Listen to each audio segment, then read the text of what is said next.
Welcome to another episode of the On the Water podcast brought to you by Guidesley. I'm Jimmy Fee. I'm Kevin Blinkoff. And we got a lot of great questions. We put out a kind of a query on social media, on Instagram, asking, if you had any questions, but that we'd answer them over our next few podcasts.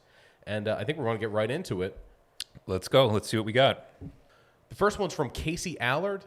And this one was a really good one. I like this one. If you see another angler mishandling a striper or keeping shorts, should you say something?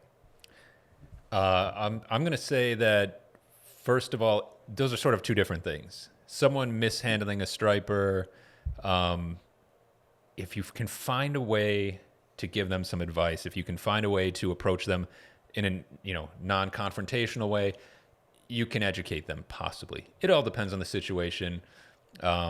Depends how much bigger they are than me, but for the most part, I'm going to try and say can I help you release that fish? Or, I've got pliers on me. Do you need some help? If they're, dragging it across the sand, maybe try and teach, again, you want to try and make it seem as if you're being helpful and educating. And, you'll find out pretty quickly by their reaction if they're open to educating or if they're offended. Yeah, I was going to say something along those lines where it's give them the benefit of the doubt initially. Mm-hmm. A lot of cases where, people aren't releasing the striped bass in the best way for the fish. It's mostly a matter of they just don't know the right way. I mean, it's tough to justify like punting a fish in. You see people kind of kicking them along the sand into the water, but a lot of times it's just somebody who either doesn't want to touch the fish or it's not always. They're not being malicious. They just might not know. So if you approach it that way and say, hey, can I help? Right. Can I help you do this? Or let me show you this to help the fish, swim away. If they're bothering to release the fish in the first place, they'd probably like it to live. So.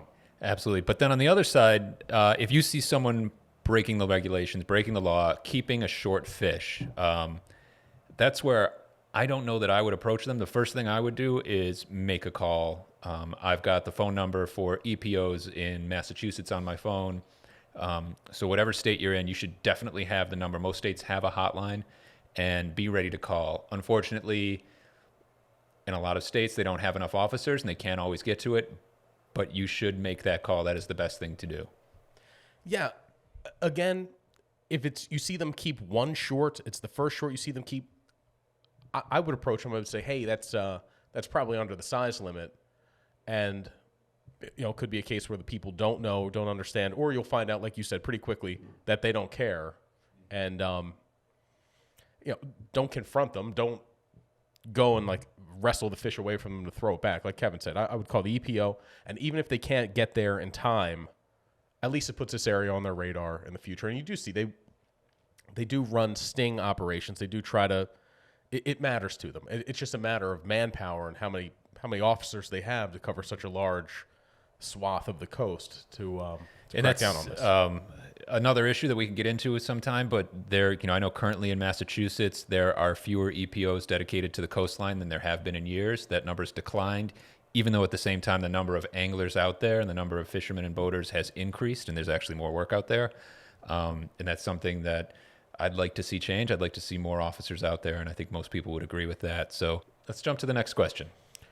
So this question's from Mike Rollo, and this says, is it worth fishing a spot when you see seals? What's the best strategy for when they're around? I would say it depends on kind of what the situation is. I've been out, say, kayak fishing in an area, and I see a seal. If it's a big open area, if you're in a boat or something like that, and a seal swims by, it's never a good sign, but at least if the seal's in the area, that's probably because there's bait and fish in the area. So I'll usually, if there's room to kind of move away a little bit, I'll do that. But Jimmy, you do a ton of surf casting. You've dealt with seals, I know, at different times. How would you handle that situation? So it used to be if I saw seals, I immediately thought, that's it, the spot's over. I've kind of softened on that a little bit where you almost come to realize the seals are there for the same reason you are. There's bait. Most likely there's bait. And for the seals, that bait could be striped bass. So it's a sign of life. Like when you're offshore fishing, you see whales. It's a sign of life. It's a good sign. There's also some tuna there. So I do think it's worth fishing that spot. I mean, there's a limit. If you're seeing 1 or 2 seals cruise by you on the beach, that's not a big deal. If it's a whole, if you're seeing pods of them go past, 4 or 5 at a time, maybe then you want to move on. But one thing I noticed, and there was one trip in particular I was on where we started fishing. It was me and Andrew Burke, who's one of our producers. We began fishing before sunset, and the seals got on us pretty quickly. We were catching stripers. I lost a fish to them. He lost a fish to them. Then they were kind of harassing us. We had one that I was landing a fish, and this seal came charging out of the surf. It looked like a hippopotamus coming out of the river. It was terrifying. That's when you want to relocate. I think that's fairly obvious. Yeah, you want to move on at that point. And I think if you're competing with seals in fishing, that's one thing. If you have to worry about them scaring away the fish, if they're taking fish off your line and you're feeding seals, then in some ways, then that's something you want to get away from. Like, you definitely don't want to hang around, lose fish and gear to seals. And you're reinforcing that, follow the fisherman. Here's an easy meal. Exactly. But that was, I think the only way we got that to turn around is Andrew was next to me as I was beaching the fish. I mean, I can't impress upon you how close this seal was. It was, it took your breath away. Andrew flashed a big light on it, and finally it turned around and went back into the surf. I don't like seals at all. I saw what the Outer Cape fishery was like in the early 2000s before the seals population really exploded to the point where it is now.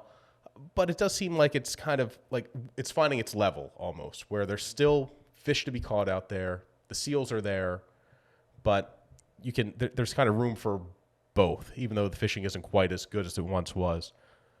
On that night that I'm talking about, though, right after that, not long after the seal came charging out of the surf, Andrew and I moved maybe 100 yards. It wasn't far.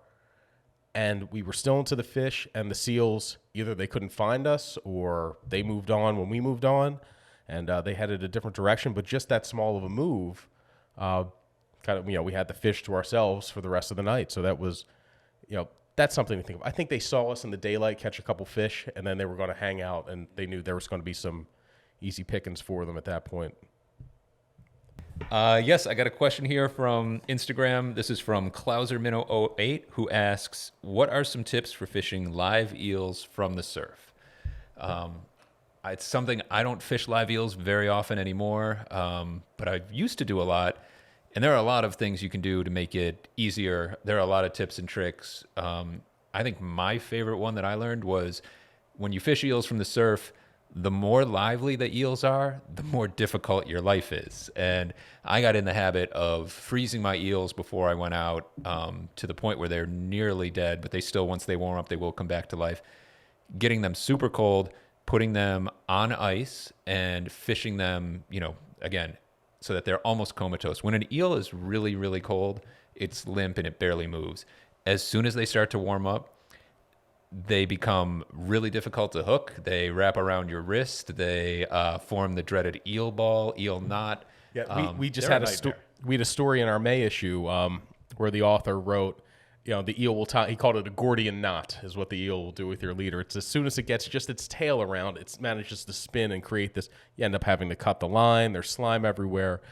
Yeah, getting your eel under control is probably the first thing to make it easier to deal with in the surf. If I'm on a sandy beach, I'll just toss the eel in the sand, and that creates, kind of get a vice grip on the eel once it's covered in sand. That makes it a little easier. But as soon as that's on the hook, if you haven't done something to subdue the eel, like Kevin suggested, get it into the water quickly, or keep the rod bouncing. What you don't want to do is just have it sit there on a tight line, just waiting to do its acrobatics into your leader. So keep bouncing the rod, and that's just going to keep it from wrapping the line up.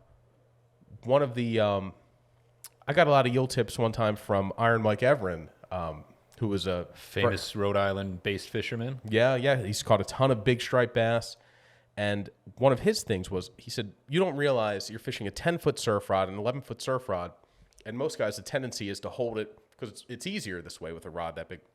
You're holding it so it's straight up in the air. He said about halfway through your cast, that eel is going to start planing to the surface. So what he does, the closer the eel gets, the lower he would lower his rod angle. And that way it was keeping the eel down closer to the bottom where the striped bass are more likely to look for it. And that's not just with eels. I do that a lot of times. I fish soft plastics from the surf, and it's the same thing. I'll start off the retrieve with the rod tip high, a little faster, keeping that soft plastic up off the bottom like you would do with an eel. As it gets closer, bend over, drop the rod tip, let that, move it a little slower and make sure it stays in the strike zone all the way back in. The other things I would recommend fishing live eels from the surf, don't worry too much if the eel gets beat up. If you catch a fish or two, even if it's dead, I got to a point where and this is, I think, why a lot of people like fishing rigged eels. I preferred fishing a dead eel over a live eel. You lose kind of the headaches of dealing with a live eel swimming around, of trying to hook it.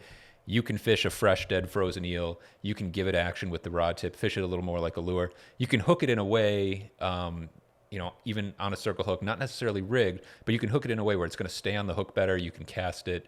I rarely would fish a live eel. I don't think I've fished one in a few years. I do like fishing a dead eel, and I love fishing soft plastics in that same sort of way. Slow retrieves, give it a little rod tip action, keep it near the bottom as much as possible. That would be my tip. The dead eels definitely do work. I remember we had a great bite. It was 2016, and it was this incredible eel bite. And I was going through, eels were $2.25 a piece, and I was burning through hundreds of dollars in eels a week, to the point where I was just taking the dead ones, freezing them, and then I was using them. And I had one eel that I caught fish on it like 3 or 4 different nights in a row until it finally, deteriorated to the point that it fell off the hook. So dead eels will definitely catch fish. Even though it doesn't look like they're moving when you retrieve them, they have a little bit of a subtle action. They've got that scent, and that's a really good tip. You save yourself a little bit of money too. But of course, with any bait for striped bass now, you need an inline circle hook.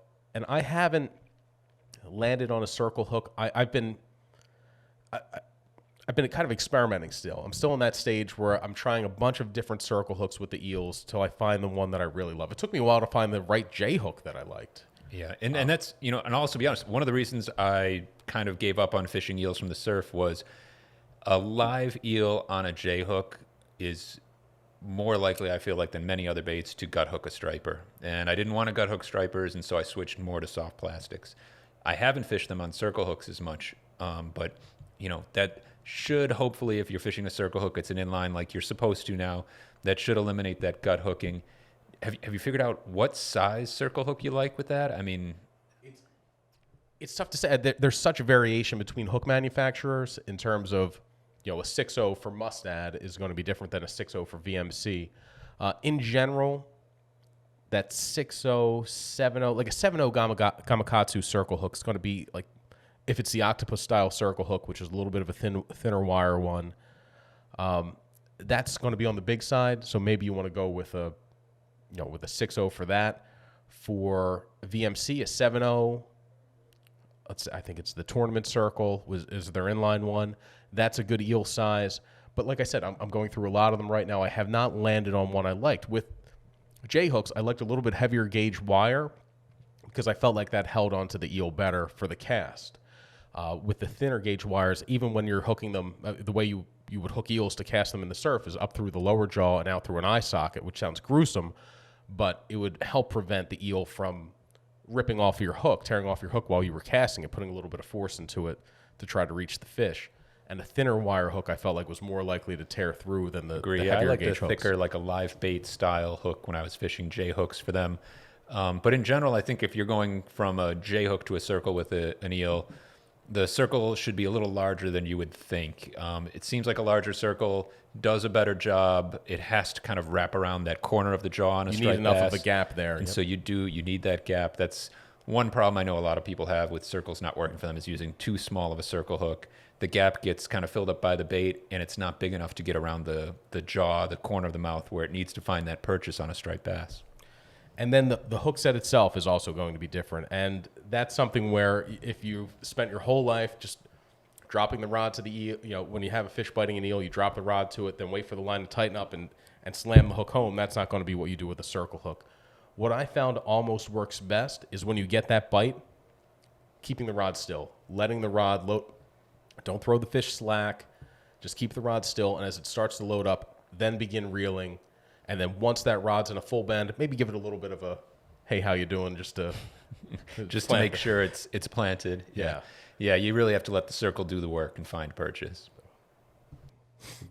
All right, Kevin, so we're going to do one more before we kick it over to our guest this week, who is Captain Jeff Viamari from Bad Influence Sportfishing. And this one is from Insane JSTR, maybe Insane Jester. And the Insane Jester asks, power clips for attaching lures, trash or helpful? And there's no simple, that's not a yes or no question. I use them. I think they're extremely helpful, but for certain lures, I don't like them. But I know some people use them for everything, down to albie lures. Yeah, I'm a big fan of this, and we're talking about here when you're attaching a lure, rather than tying a knot directly to the lure, using a clip. There's a lot of different varieties of clips, freshwater, there's some sort of thinner wire snaps. The idea of a power clip, those are the freshwater ones that kind of look like a paper clip, and you tie it on one end of the clip, and on the other end, you're sliding kind of hard to describe, but you're sliding it through the eye of the lure. Once you're good at it, and once you get a feel for it, it is the easiest way to change lures by feel and do it quickly. So if you're a night fisherman, I'm definitely not going to be tying knots, and I don't want to deal with anything more complicated as a clip. So I'm a huge fan of them for surf casting, and definitely for nighttime surf casting. Yeah, there's no moving parts on it. So when I used to use snaps when I first started surf fishing, you'd use either the duo lock snap or the cross lock snap. And those, because they would move, the wires would get tired over time and they would either break. And those, because they had moving parts, were also very easy for the fish to straighten out. I lost some heartbreaking fish to cross lock snaps before I went to these power and there clips. is the potential for user error there where you think you've closed the snap, but you haven't. So yeah, I'm a big fan of those. Like you said, that there are some lures where they don't work so well. What would those lures be? I don't like them on small. I see guys use them for false albacore, and I mostly see them in pictures where somebody's holding a false albacore with a lure with the clip in its mouth. So clearly the albie doesn't care. It works. And when I tie on my albie lures, I use loop knots. I use a non-slip mono loop. But in that situation, I like to minimize the hardware. Surf fishing for striped bass at night, I'm not worried about a little extra hardware on there. The striped bass is already overlooking the fact that there's, two giant, either inline single hooks or treble hooks on the plug. I don't think they're going to notice an inch-long clip. And for like you said, the time saving it does between lure changes and things like that, it's worth sacrificing a little stealth for that convenience there. Because otherwise, I find I've had nights where I've lost like either a bluefish bit off the lure and I don't have any other clips, and that severely limits my my lure changing for that particular night. One, because I don't want you burn through leader every time you're tying a new lure on there, and two, it takes time. You've got to turn the light on. So the clips, definitely not trash, very helpful, striped bass surf fishing, and a lot of other applications. And there's a few brands of them out there, and some of them have slightly different shapes to them, different things. You can find them in different weights and thicknesses. Some of them sometimes, like for a bucktail jig, something that has kind of a thick eye on it, you might need a bigger clip so that it can swing free, so that it's easy to move on and off. But for the most part, you can, pick a clip that is the size that works for the type of fishing you're doing. Go with the brand that that works for you. I know there's Tactical Anglers makes a clip. Spro, I believe, makes a clip. Breakaway was the first one that really kind of brought this to the market. Mm-hmm. And they had smaller, thinner wire ones, and then Tactical Anglers came out with a 125-pound one, which is become sort of the standard for surf fishing. Yep. And Game On Lures out in Connecticut also does their own brand of clips, and they're all very similar. And I suggest kind of just trying them out and seeing which ones you like, but definitely pick them up and give them a try. Most of my fishing, I have a clip on there, just like you said, unless for some reason I feel like I need stealth and I want to tie direct. One funny story about the clips is I bought a batch of, I think it was from Roscoe, and those clips were the opposite of the Breakaway and the Tactical Anglers ones. Let's call them left-handed clips. So, I've made 1,000 lure changes with going this one way with these clips, and then all of a sudden I had these that went the other way, and it created all this. They worked great, but it was a lot of confusion trying to get it on. At night wouldn't understand what was happening, and then would realize I had to go on the other side of the clip to to get it done. The other thing that I've done that I'm sure anybody who's spent time out surf casting at night, lost some sleep, has probably done this before. You get in a routine, you're switching lures, you unclip a lure from the clip and you put it in your bag, you pull out another one, and before you've clipped it on, you pitch it out in front of you as if it's already clipped on, and then all of a sudden you realize, I just took a lure out of my bag and just threw it in the ocean. I never clipped it on my line. I forgot about that step, and then you're like, okay, well, I guess I'll pick a different lure now. Just a donation to Poseidon. It happens. But thank you very much for tuning into this podcast. Like I said, we've got a lot of fluke and bottom fishing talk coming up with Captain Jeff Viamari. If you have some questions, you can send them to us at feedback@onthewater.com. You can even record audio questions that we'll play here on the podcast. How would you do that, Kevin? Send them in by email to feedback@onthewater.com or record that on your cell phone like a message and just do it the same way. Text it directly to feedback@onthewater.com. And then we'll be able to play your question on the podcast and actually hear your voice instead of guessing at your Instagram handle and what it might mean. I think we'll probably hear back from Infinite Jester. Insane Jester. Insane Jester, yes. Maybe he's Insane Clown Posse fan or something. Who knows? Could be. Fellow Juggalo. The On the Water podcast is brought to you by Guidesley. Hey, charter captains, are you tired of pouring all your money and time into all the stuff that comes with running a charter business other than the actual fishing? Guidesley gets it. That's why they created Guidesley. Guidesley is built for guides, and they understand and solve the unique challenges that you face every day. Let Guidesley handle your book of business from technology to customer management, leaving you to handle the fishing. Become a guide on Guidesley.com and download the Guidesley Pro app today. Focus on what you do best, putting customers on the fish, and leave the rest for Guidesley to handle. Welcome to the On the Water podcast. The On the Water podcast is brought to you by Guidesley. Are you looking to book a fishing trip with a renowned, hand-picked expert? Guidesley has the best guides and the best destinations. Whether you've never fished before or you're a regular, take the guesswork out of it and allow their guides to put you on the best catches of your life. Search and book your dream trip now on Guidesley.com. Download the app, Guidesley Fishing Trips. We are the On the Water podcast. I got Jimmy Fee, and speaking of renowned captains, we got one of the best bottom fishing captains, Captain Jeff Viamari of Bad Influence Sport Fishing, with us today, and we're excited to dig into a lot of bottom dwelling topics. Oh, yeah, especially fluke, man. I know we're probably, by the time this goes out, fluke season will have started in a lot of the Northeast. But Jeff, your fluke season starts when? June?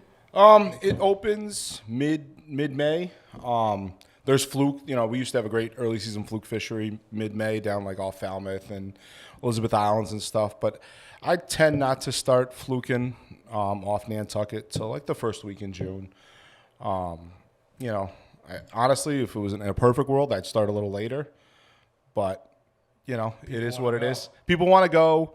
The business is there. And as fisheries change and regulations change, as a business owner, I need to change my business model and kind of adjust with the time. So, the big hit we've taken is the loss of sea bass. So as those trips don't become as high in demand and the fluke are high in demand, you modify your model and you kind of just – you do what's there and you get off the dock, but the only thing is in June, the weather pattern's not set up yet. So, be lucky to fish 2 to 4 days a week. And, my golf game gets really good in June. So, we're good. We're good. So your season, we're right on the cusp of it now. You just started haddock fishing. Yeah, so I did my first I try to start haddock fishing, God willing, around April 15th. But as we know, being a boat owner and a business owner, there's a lot of startup costs and startup projects and so on and so forth. So we found a few gremlins, when we were getting the boat ready. So my launch date got delayed a little bit, but did my first trip Monday, slow fishing, but it was the first trip. But at the end of the day, persistence prevailed. We put a limit together, which was great. And, looking forward to some good weather coming up here, getting off the dock, because I'll be haddock fishing till about May 20th, right before sea bass opens, and then I'm fishing out of Plymouth now, which is great. It's nice to have the opportunity to be a transient up there, and thank you Safe Harbors for a little shameless plug for having me, which is great because my business model is I fish out of 3 different ports, so to have partnerships in this industry and is great because, as we all know, a lot more people are getting into boating after COVID, as you can see from the price of boats and everything. So access to the water is like becoming extremely tough. Yeah. Extremely tough. And then, of course, most marinas just want the people that use their boats for cocktail boats and don't leave at 4 a.m. or anything like that. That always kind of threw me for a loop because those guys are actually going out more. They're dinging their props. They need more service. They need more fuel.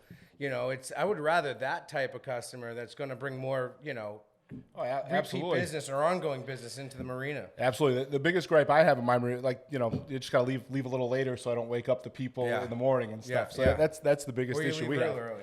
Really. Why they're still awake, so. Exactly. No, but it's good. It's But good. 2/3 of the marinas should love you because that's 2 shoulder seasons that you take at the end of your season and the beginning of your season that their marina is empty for. Absolutely. So I've been lucky to be doing this kind of like, hop, skip, and jumping around. So I've built some good relationships with people, and they like having me. I be respectful, which is great, and it allows me to stay in business longer because that's the only way I'm going to survive. My goal is not to go back to corporate America. So anything to prevent that, we're going to make it happen. That's why we're all sitting at this table.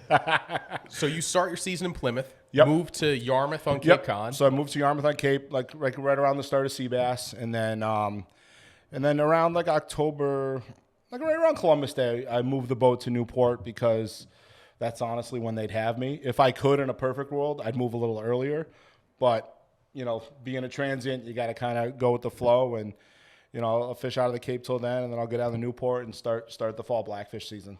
So yeah, which is great, and that's my favorite time of year. So I prepared a lot of questions for this one, and most of them have to do with Fluke. I'm sure you're surprised. You probably got Fluke phone calls throughout the year, but I'm going to jump right into it, man. My first question is, Nantucket Shoals really seems to have blown up in popularity, I want to say, over the last 10 years.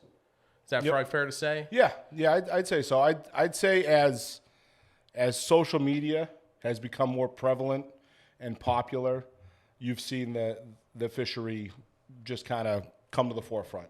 It's always been there. I worked on a head boat. I've worked on boats since I was 12, and that was my summer job. So I've been fluking on Nantucket Shoals. I was 16, 17 years old. And back then, I had no idea like how special it was, because if that's your baseline, I can't imagine fluke fishing anywhere else. So that 16, 17 years old, and to see like multiple fish get caught like the size of totes, I was like, oh, that's cool. I was some punk college kid that just was happy to be out on a boat and go fishing and so on and so forth. And then it was one boat doing it. And then maybe 2, like some of the boats out of Montauk coming and doing that stuff on their way back from George's. Yeah, I first heard about it. I lived on Cape Cod for 2 years and hadn't known about it until I was on the Viking out of Montauk. And it was on a winter tile fish trip. And they're like, so how often do you get to Nantucket Shoals for fluke? I'm like, I've never been. They're like, you need to go. Like, come on this boat. I'm like, well, I'll just go down the road to Hyannis. I'm not going to drive Montauk for it. Well, that's what it is. And a lot of people knew about it, but they didn't know about it because this is back in the day when you'd wait for, the report to come in the paper. You'd read the paper reports, and you'd get that weekly magazine that would have your local fishing reports from these captains that you only knew them from reading the reports. Not like I can pull out my phone right now, scroll through a feed, and I know what Kane Bounds just did in Maryland, and you didn't have to hear it through 10 different things, because the access to information has been good, but it's been bad, So when I started my business, I was I just left corporate America. I'm like, I got a wife, I got a young kid. And, I went to fishing shows. That's how you got your name out there. You went to fishing shows, and then it was old grassroots, word of mouth type stuff. And that's how the business boomed. But then eventually you get Facebook and Instagram and TikTok and Twitter and all these other things. So I can put up a report right now when I want to, and then it can get seen by 4,000 people in a blink of an eye. So I think that's allowed the fishery to become more popular. And then of course too, like anything else with technology, everyone's got nicer, newer boats. They have access to the grounds that they didn't have before. And like anything else, popularity is a good thing. And it's a great fishery. And you know, I'm lucky to have my little piece of it. So with all those boats out there, a lot more pressure on it. I asked you this on your boat a couple years ago. Why hasn't the state record been topped out there yet? I think they stay more south. The bigger ones? If you follow a few commercial fishing pages on Facebook and stuff, and you'll see them, those guys land the big fish in the nets, you know, down Cultivator and stuff like that, like the mecca of, you know, supposedly of Fluke and his Cultivator. But like anything else, another one of my questions. Like anything else, it's the right time and the right place. You know, it's, you know, like I was lucky enough 2 years ago, we had that 16.7, and you know that was like, wow, massive. But with all the I honestly think they're there, and like anything else, like with a big blackfish, they're gonna bite when they want to bite, and who knows, maybe they're getting picked off before they come to us, you know, because right now, as fisheries change recreationally, commercially, we're seeing a lot more pressure on the fluke in the wintertime with the draggers. So that you know, everyone's like, oh, the pressure. You know, don't get me wrong, there's been more pressure on our fishery, but with a bag limit of 5 fish per day, 30 fish on a boat, maybe, how much can you really take compared to, you know, like a commercial boat? Because a lot of the boats now are buying the North Carolina and Virginia commercial fluke permits, which is 10,000 pounds a trip, leaving from ports not in North Carolina, Virginia, going to the canyons, getting their poundage, and then driving there and unloading them and selling them. So that's become popular over the past 5 to 7 years. And then personally, I think it has a direct correlation to why we're not seeing the biomasses we've seen in the past. But, you know, we can speculate all we want. Yeah. Maybe, you know, they're fish. They have tails. They move around. We've seen the striped bass and the bluefish change their patterns. Like a few years ago, we didn't have any bluefish. But if you went offshore tuna fishing, that's where the bluefish were. You know, so, you know, they change. The bait change. Water temps change. You know, bait changes. They follow the bait. They're predatory fish. So like anything else, you know, maybe as anglers and as a captain, I gotta stare at the chart a little more and kind of get out of my comfort zone and do it. This year, do I want to do it when fuel's going to be $5 to $6 a gallon? Maybe not, but you know, in the future, go for the layups. You know? Yeah, exactly. Go for the tried and true. You know. Yeah. So the state record of Massachusetts is 20 pounds. Yeah. And that was off Noman's Island. That wasn't even at Nantucket Shoals. Noman's used to have phenomenal fluke fishery, and like my buddy Eric on the Bounty Hunter, that he ground his teeth in there, and over at Buzzards Bay Tower and stuff, they used to have them. My buddy Willie at the Brickyard in the Brickyard off the Vineyard there, there used to be a great spot for big fluke. And then, like anything else, there's a lot more pressure on the inshore fluke fishery now because those guys couldn't drag cod up north anymore. Then they got the multi-species permits for the state water. So, you know, like anything else, it's tough to see the inshore fluke fishery kind of dwindle because, you know, early season, like I was saying earlier, early season in May, I used to be able to do a sea bass trip, run over to the Vineyard, get my sea bass, and then run off of Falmouth right here. Hedge fence, I could drift over the rip, catch all of the 17, 18-inch fluke I want. You know, get a nice quick limit of nice eaters and have a nice bag, nice mixed bag. And you can do it now, but the fish are all 13 and 14 inches. So, you know, once again, is it the bait? Is it the changing patterns? Who knows? You know, and of course, too, fluke had become very popular for sushi market too. You know, that's a huge draw now. Is a lot of the guys commercial fishing for them are treating them better than ever because it's such a high profitable fish for the sushi. I didn't realize. Like I've eaten them myself and prepared them myself, and you've prepared it for us one time on the ride back from a trip. But I didn't know. I've never seen it in a restaurant before. Oh no! So if like one of my favorite restaurants, you go down to Inaho, Fluke Sushi's on the menu like all the time, and then it all goes to New York City. Yeah. You know, you go to New York City, you go to the cities. It's there. It's popular. It's prevalent. And honestly, the best part of Fluke sushi is what we use for bait. The Fluke rind is actually the best fattiest. The ribbons, the ribbons. Yeah. So that's like the best sushi there is. So, you know, but like anything else, you know, it is what it is. Funny story. Funny aside. We had a trip with you. We had a great trip. Caught a ton of big fluke, and you were saying like, take one of these fluke, leave it whole, bring it to a restaurant. Oh yeah. And you recommended the restaurant. Yep. So we went about it incredibly poorly. Like Kevin Blinkoff, who's the editor-in-chief, called ahead of time, got somebody who was too low on the totem pole there to make that decision. Goes, I have a whole fluke. I was told that if I bring it, you'll prepare it for me. Yeah. He walks in with this fish in a hefty bag through the front door and got chased out of there. They like shoot him out. Then Cheech and I, Cheech and I tried 2 more restaurants with the same fish. This is the most well-traveled Fluke after it died. We took it to 2 more restaurants, finally made some sort of like back alley deal. Yeah. Where he's like, yep, come. The guy looked. He looks in our cooler. He goes, can we have whole sea bass? And we were like, we will give you some whole sea bass. Take whatever you want. Just make a feast. And he like looks at it. He like looks at the guys behind him and then nodded. The 2 guys behind him grabbed the fish. He goes, come back 5:30. It's like, oh, okay. That's the best way, you know, and if you know your local restaurant and you have that type of relationship with them, maybe bring them a few extra as a little thank you for doing it. And, you know, And leave them whole. Exactly. Leave them whole because they don't want your fillets. No, God, no.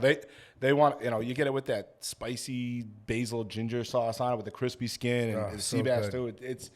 It's something, it's one of those things like I've tried at home, but you can never replicate it. Yeah. You know, so I feel like something with the woks they use or something like that. They just get like this crazy finish on it. It's awesome. And if you have that relationship with a local restaurant, I highly recommend doing it with a Fluke or a sea bass. Just make sure you don't walk through the front door, right? Yeah, and not with it in a trash bag while people are trying to eat there. You know. But yeah, that a lot of states do the catch and cook, like hook and cook, bring it in there. I wish Massachusetts did. It's like the biggest like faux pas for Cape Cod. You know, like all my customers come from out of state, so from a socioeconomic thing, they're staying in the hotels, they're eating in the restaurants, they're buying the gas. They're, you know, granted, if we could find a coffee shop that opens before 5 a.m. on the Cape, I'd be a happy man. But there's so many, like they have this bag of fresh fillets, and I tried to talk to them, they just won't do it. And I don't know if it's a health code thing or this, but oh man, if we had a hook and cook here, it would be. They'd clean up. Oh my God! Like you'd have 6 guys every night going in there.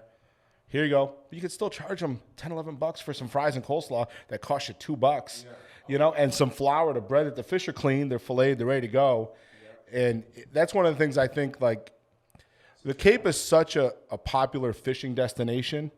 I don't think they've really embraced it restaurant wise. Like everybody here, I find is like tunnel vision. Here's what we do. Here's how it's going to be, and this is what we're going to do. If they could think out of the box a little bit, like because every time I get down to the Keys in the winter, every other restaurant in Key West. Oh my God, you know, you Key West, Island, you just drive on the corner. Here, I got some fresh snapper fillets. Oh yeah, sure, I can cook it 10 different ways for you. Which one do you like? And it's like, you know, because they'd rather have your business, you know. So that'd be like, oh man, if that could happen, that'd be phenomenal. But like you said, like, you know, even though the Cape is a big fishing place, they don't like, you know. A lot of the hotels, they're more towards the family tourists and stuff. They're not embracing the, It's more than food. It's like you go to the ramps down in Florida. It's insane. They have washdown stations. They're like newly paved. They're well manicured. Taking this trash bag. Oh, no, there's no access. So the Cape has done, you know, like they like Bass River. They build like Bass River used to have fillet stations on that boat ramp, and like because for certain fish, I can't skin them all the way, and I can't do that stuff. And if I do, you know, I'm getting tickets and so on. So I try to tell my customers where to go. Well, they're like, where can we go for a fillet station? I'm like, the back of your hotel, you know, skin it on your truck bed in the parking lot, and I'll clean it up for you in the morning. There's no, they haven't embraced that. There's no, you know, don't get me wrong. To have the fish piers is nice, but you know, have a special receptacle. Exactly. There's nothing dedicated to our sport. There's nothing, and to get a nice boat ramp too. There's only a few nice boat ramps, you know. So it's like, I don't know. I think they're definitely dropping the ball on that stuff. You know, that would be nice just as a whole to provide, because there's a lot of people that come down, fish the canal, fish the outer Cape beaches, you know, and then of course you know there is a hotel. I think the Tidewater has a cleaning station in the back because a lot of my customers stay there, but that's just out of a product necessity because they cater to a lot of fishermen. Yeah. So otherwise, it's happening in the bathtub. Exactly. So I'd rather have it outside and in the trash barrel than in the bathtub. You know, if I was a hotel owner. But you know. So before the fish reach Nantucket Shoals, where are those fish? Where are they coming from? They're on the canyons. They're on the canyons, hanging out. They're bedding in the mud. You know, a lot of the fluke actually end up like if you talk to some of the monkfish guys, the gill netters out of like Rhode Island and stuff, they get a lot of big fluke in the monk gill nets and stuff. So basically, they're in the mud hole. They're just bedded down in the mud, kind of just you know, doing their thing and waiting, a little bit of eating and stuff, and then they're out. You know, they're in the mud hole. They're out to the canyons. That's where they drag them in the winter, is out in the flats and the canyons and stuff. So, you know, and then they make their migration in, and you know, I don't know a lot about the spawning aspect of it. You know, Yeah, I like think where do they do spawn and when stuff. they spawn like during their migration. Because I read this for an article I was doing a couple years ago. So they're fall spawners, but there's not like one big. They don't aggregate in one area. It's like as they're heading. Yeah, offshore, so it's not like they the spawn. scup that come into Hyannis and they're all ready to go, or the sea bass and stuff. Like when I clean them, like you'll see the ones with the eggs and stuff. And so, like you said, is it one of these things that it's a completely fluid situation? Is there a group of spawning fish? Is there not spawning fish? But you know, I see fluke with eggs in them when I cut them, and you can tell when you see them. But you know, I'm not. I probably should, you know, get a little more scientific on that one. You know, but Has there been any tagging of the fluke out at the shoals? so there's one group that does it, the Littoral Society. That's more of like a It's like a citizen science. Group. exactly. So it's nothing. You know, you can call them up. You can get a tag case and do that. Anybody can do it. I know there's some people doing it in Rhode Island for blackfish and stuff. Honestly, I thought about doing it, but at the end of the day, you know, I'm a one-man band. I don't take a mate. I do everything myself. So it's like, how many hats can I wear? How much can we do? Because you know what it'll be like. It'll be like I'll be sitting there trying to tag a fish and get a measurement, and next thing you know, Joe someone's Angler got comes a up monster. with the fish of a lifetime and Tries to and, swing it. yeah, or Bounces it off doesn't the swim side it of the boat. or doesn't swim it properly, and the next thing you know, it's my fault. So, you know, I'd love to do that for research and hopefully, you know, down the road when I can find a mate, someone that, you know, can handle my type A personality. I was just going to ask that. You're one of the, I've seen you in action, man. One of the few outfits that is legitimately a one-man band, and it's refreshing. It's cool. You know what you're getting every time, which is awesome. But why did you decide to go that way? Is it not finding that right person to spend every, you know, hour you're working with, or is it? Honestly, I'm 38 years old. I can still do it. Yeah. So if I can still do it, I'm going to do it as long as I can. And then honestly, too, you know, I've thought about expanding my business to try to get a bigger boat, to try to get that inspected boat. But, you know, like with everything that's going on in the country now, job shortages, how am I going to find the right person that will complement what I do, the product I deliver, and so on and so forth. So it's, you know, I have some friends that help out from time to time, but they have other jobs. And excuse me, as a you know, as a business owner, do I want to take on an employee with benefits and this and that? And honestly, right now, I don't. I'd rather just, you know, do it yourself. If I can do it, and then, you know, like anything else, you know, honestly, my mate is the autopilot. You know, so as long as the autopilot's working, the mate shows up for work. We're good. You know, so I can do a lot of stuff. Like you've seen me, I try to multitask. So when we're fishing, I'm cutting fish, and we're doing this, and I'm doing that, and you know, and honestly, it's just been trial and error to try to find that right way to do stuff and how to effectively do it, and still maintain the level of service that. Not having, it's not like I'm sitting in the chair watching guys fish and they're netting the fish themselves or tying their rigs. It's impressive to see unfold when you're used to, you know, at least a captain and mate, you know, dynamic. It's impressive to see that nothing falls off, nothing changes, and it's just you out there. It keeps me going. I enjoy it. I'm still there, and you know, maybe someday when the right guy presents him or herself, or woman, male, I don't care. You know, I got my two kids. I got two boys, 9 and 7, and they've been spending more time on the boat, and eventually maybe one of them will come help me out. One of them will probably be your first mate. Exactly. And then I can yell at them all I want, you know, as a boss and go from there. But, you know, and then honestly, too, a lot of the guys, you know, you'd be amazed at how many people can't cut a fish. So I've taken. There's probably one in this chair right here. But I've taken people that, you know, quote unquote, you know, fishermen and stuff, but like, when it comes to cutting a fluke, how many people can really cut a fluke and cut a fluke well? I have to do the 4 fillets. Exactly. So, so Cut if a I'm fluke gonna well is let's go with that. exactly, you know? exactly. So if I'm gonna take someone, I need someone to cut as well as I cut. Yeah. So I'm not sitting there. Why would I? If you can't cut, why am I gonna take you? And you as know? efficiently, because there's like you get as much meat as possible. Yeah. It's in a marvel in a to short see. time, because otherwise you don't want to sit at the dock for another Oh hour God, no. after you get back. No, I got a long enough ride as it is. The only benefit of maybe taking the mate will just be like, boop, see you later. I got somewhere to go. Yeah. You know, because you know it is when you hit the dock, your job never ends. You got to clean the boat. You got to do all the other stuff, get ready for the next day. But that's one thing I'm finding too, though. There's people that want to help, but it's like I don't have time to try to train someone, because at the end of the day, if I can do it myself and do it better, I'd rather just, like I said, train my kids And then if they can do it, great. If not, at least they can watch the wheel on the way in, and I'm not out. You know, I have such a small margin anyway to make a living. Why am I going to take someone else to take from that? So, but hopefully, you know, it'd be nice to, like you said, this goes in some programs to teach kids how to be mates, how to fish and stuff, which would be kind of cool. But you know, but that's how it goes. Like there's not, like I remember when I was 12, I started working on a head boat. You know, there's not many 12-year-olds that want to go work on boats now. You know, they want to do this stuff. You know, like I started here as a summer kid. And it was like you want to spend the summer here, you get a job. Yeah. So I went to work on a boat, and I still got the cut on the hand to prove it when I was 12. You know, so I learned at a young age, and like you said, in order for me to have my mate, it's I got to train someone. You know, and that'll be my kids. I hadn't considered that, like, the job shortages had hit really fishing. You know what I mean? You see it in, I mean, the Dunkin' Donuts across the street from me was out of operation because they couldn't find people to man it.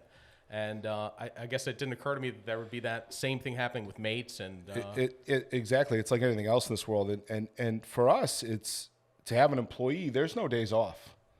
You know, so it's like, all right, if we're going to work 14 days in a row, you need to work 14 days in a row. And to find someone like that, like a right-hand person that you can rely on like that, That's almost impossible. exactly. in a So shallow pool there, man. Yeah. exactly. You know, and there's a lot of guys that I know that are from like New York, New Jersey that are great deckhands, but they don't want to move to the Cape. Christ, cost of living here. How are they going to afford to come down and work for 8 months when people that work here full time already can't find places to stay? So it's Plus everything closes at 7:00 p.m. You know? and opens at 5. You know, trying to find that early cup of coffee is like pulling teeth. So you know, But a lot of your clients are from New York and New Jersey. Like, all of them. Really? I'd say 96% of my clients are. Is there not the local interest in Fluke? No, I wouldn't take a local person. No. Well, I get, To be I get honest that. with you, but we're in rare company then. but you know, the flukian and the blackfish, all that stuff, that became popular down there. You know, those guys definitely has a bigger following. absolutely. You know, you go out to the Jersey Reef. Reef on a weekend. There's 300-400 boats fishing the Jersey Reef, and those guys have always fluked, and then they brought their knowledge of fluking up to here, because always on the Cape, it was always, when I was growing up, it was striped bass, bluefish, and then bluefin tuna. There was very few guys blackfished. Nobody blackfished. Only fluke carver on wire Yeah, exactly. rigs Oh, and we're bucktails jigging and through the rips, and oh my God, I got a fluke. 12-pound fluke on this bucktail. Exactly. Oh, what's that? Oh, okay. You know, exactly. They're So, gross. you know, they've really, you know, educated me, and then about fisheries and demand and so on and so forth. So all my customers, like I said, you know, New York, New Jersey, I get a few guys from Pennsylvania, group from Connecticut. And then I have a few local guys that I can call, like if I need a spot filled or something, that'll come. But mostly it's guys that are traveling, you know. So not a lot of local guys. And a lot of the local guys now, it goes into the technology and stuff. And they all have boats, you know, or friends with boats and ways to get out there now, where in the past it was, you know, null and void. Yeah, I mean, for a while, when this first started getting as popular as it is now, you were the only six-pack doing it, right? It was myself and Joe Huck, and that was a while ago. And then now all of a sudden it's Every Tom, Dick, and Harry's out there. I blame no comment on that one. I blame the lack of the early summer bluefin that we used to have. Like, Yeah, you could so- count June 10th, there'd be bluefin off. Oh the no, backside. absolutely, and you'll see out on the shoals, you'll see the amount of boats dissipate once the bluefins start getting caught. You know, because there's a lot of guys now that are running boats for other people that are bringing their owners out there, and you see the 70-foot Vikings out there fluke fishing. It's like, what? It's wild, right? It's like, come on, you know. And the thing is now, and this goes into the technology too. Those spots, like nobody knew where we were, but now you can tune up your radar. Oh, there's someone. Let me go short drift him. Oh, let me jump on his drift, and oh, I caught a big one. I'm so great, you know. So hence why I'm not a fan of some technology, but that's how it goes. And honestly, though, as a captain, as an owner, you got to get a little more creative, more spot specific. You got to fish a little harder. It's not long gone are the days where I can set it on a drift for 2 miles, catch the whole way, and you know, happy go lucky. And It was like that though. oh, dude, it was stupid. It was good fishing. You know, it was. And honestly, fishing's changed. You do have to work for them, but It is not as to simple think as just it was like that. putting up like Nantucket Shoals in the GPS. And then No. going, "I'm here for my There's 10 pound. there's it. Those are the expectations now. Though. Exactly. Honestly, you know what? I when I first started, I didn't know the spots that I fish now. I learned grinding my teeth in other spots where the fish weren't even there that I didn't even know about. I didn't even know where we go now early. I never knew that. I never went that far. I grinded locally, you know, and I learned little nooks and crannies. And then eventually, as the boat got bigger and, you know, I had a little more chutzpah behind me, I went out and explored a little more, you know. So, you know, in spots where we used to have them phenomenally, they're not there anymore. You know, so the spots people know now where they've been, they might not be there in a few years. They might have moved west or east or north. Deck You know, constantly shuffles. And you've Absolutely. got a logbook full of places. Oh man, I the amount of money I've spent exploring and learning and finding edges and mussel beds and all these other little spots that, you know, that have produced for me, you know. But then too, though, there's good spots that have no fish, but could it be the tide? Could it be the moon? Could it be the water temp? Could it be the bait? And it's such a vast area that if you don't have your finger on the pulse, it's over. You know, They move and shift around by the week. Right? Oh, absolutely. They're day. chasing bait. They're like anything else, just like a migratory bass or bluefish or anything tuna. They're moving, and you know, if you don't know where they go or where they've been or where they might go, or you know, it's like anything else. You just got to you got to reset yourself and kind of, like you said, access the archives, as I call it. Go through the log. I keep 6-7 years of logbooks on the boat. So I'm like, all right, if they're not here today, where were they this date 4 years ago? What's the water temp? What's this? So, you know, and that's also one of the things too. I never used to keep a log when I was younger. That's such a great argument for keeping a log of. You know? Look at the water temperature and then the absolutely. locations that those years back, dude. Absolutely. Trying to match it back up. I'm writing spots, this and that. What was the colors? You know, just little, like, you know, granted, you know, I got dirty hands, but it's messy. But just any little bit of information is key. Just like, you know, you guys repurpose content and do all these articles and this and that. So as a fisherman, you got to go back to, like I said, the archives, and I got to see, all right, what was I doing here? What was I doing there? All right, well, they haven't been there in 2 years. Maybe they're there now. All right, so let me check, you know, and You check and you're like, oh man, they're back. oh yeah, I did that last year. That's a good feeling. I did a check on something I hadn't fished in like 3 years last year, and it was like, woo, okay. Look you what know? I left to percolate. Yeah, it's like one of those things like, whoa, okay, all right, one pass and I'll see you later. So, you know, but it like anything else, you know, you just you can't be tunnel vision. You got to broaden your horizon. You got to think out of the box. And Yeah, as soon as you have it figured out, it changes. oh, absolutely, that's a God-given right, you know. So, Which is what makes it awesome. How much should the shoals themselves change? Like, is there a lot of shifting out there? Like, you know, maybe in the shallows and stuff. You know, like where the tidal, you know, where the rips are and stuff, and they're changing and they're getting higher and lower. Some of the bottoms changed a little bit, like some of the spots that used to be hard bottom and now a little softer.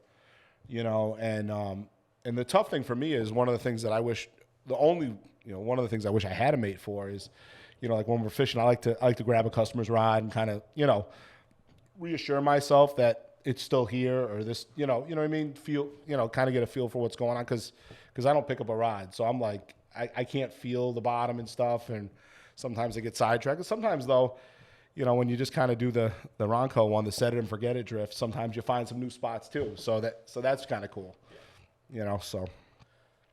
I mean, you mentioned rod. So what's an ideal Nantucket Shoals Fluke setup look like? I know, you've got some really nice ones on the boat. I've dropped some of your. Do you want to know what the internet says or my opinion? No, I'm just kidding.